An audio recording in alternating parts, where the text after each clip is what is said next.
Hello, this is Cynthia Douthit, and I would like to welcome you to this introduction to the book of Revelation.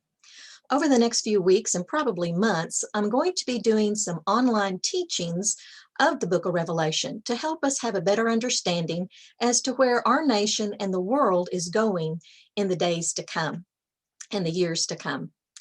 One thing about the book of Revelation, we know that it's important and it's often neglected. Most pastors preach the first 3 chapters of the book of Revelation, and then they jump over to the last few chapters because it's encouraging. The first 3 chapters deal with the different churches, the 7 churches of Asia Minor. And of course, as we see those, a lot of times we see pastors, people comparing their church or the dispensation or the time that we're in as to these different churches. And then they like to jump over to about the last couple of chapters because that's all about the return of Yeshua HaMashiach, Jesus the Messiah, and it's the victory, it's the good thing. So chapters 4 through 9 a lot of times are a problem for people to read and study.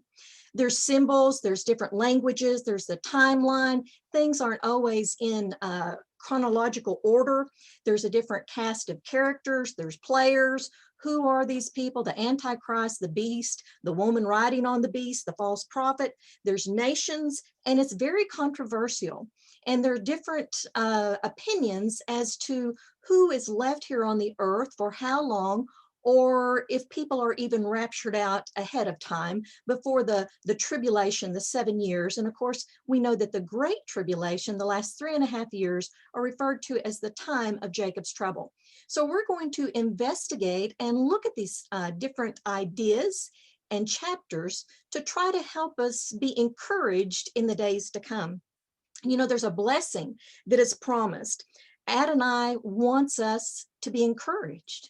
He wants us to know these things. He wants us to look upon him, to focus upon him. And this truly is what the book of Revelation is about. It is a study of the end of days, the Akarit Hayamim, but it is also the study of Yeshua HaMashiach, Jesus the Messiah, the revelation, the revealing of Jesus the Messiah and his return to set up his kingdom on earth.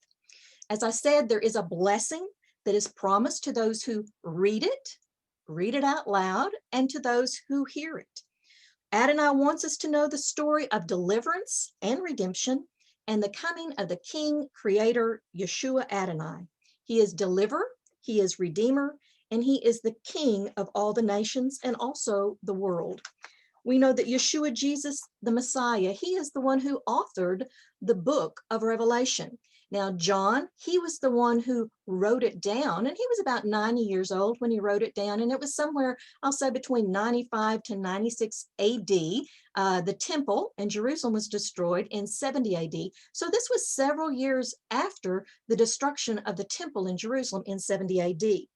Now, we know that Yeshua, Jesus, he is dictating these events. He is showing John in a vision what will take place in the end of days. So ADONAI, Yeshua Jesus, he was the one who spoke it. He was the one who authored it. And John is the one who wrote it. So we can say that Yeshua Jesus did write a book in the Bible. A blessing and a curse is set before us in various places in the Bible. A blessing to read and hear this book of Revelation, to read it out loud, to hear it. A blessing is promised. And this is a reason why we should read it, study it, look at it, because a blessing is in there. And we also see there is a curse if anyone adds to it or subtracts to it or changes anything in this book. And this isn't the only book in the Bible that has this curse and blessing to it. When we read in the Old Testament, it talks about don't add to and don't take away. There's a curse if you do. So we see that ADONAI, God, is serious about not adding or taking away from his word, his blueprint, his pattern, the instructions in Torah. Now, Torah, we often know and refer to as the first 5 books in the Bible, but the word Torah is an ancient archery term meaning to hit the mark, and sinning is missing the mark. The Torah is a blueprint, a pattern, an instruction of something or something. And so we see that the book of Revelation is a type of Torah. It is a blueprint. It is a pattern. It is an instruction as to what is going to take place in the end of days, the Acharit Hayamim. Life and death is presented to the reader of the book of Revelation. And we also know that the situation or presenting of life and death is given in the book of Deuteronomy. And, in the book of Deuteronomy, it says, choose life. I set before you this day, life and death, choose life.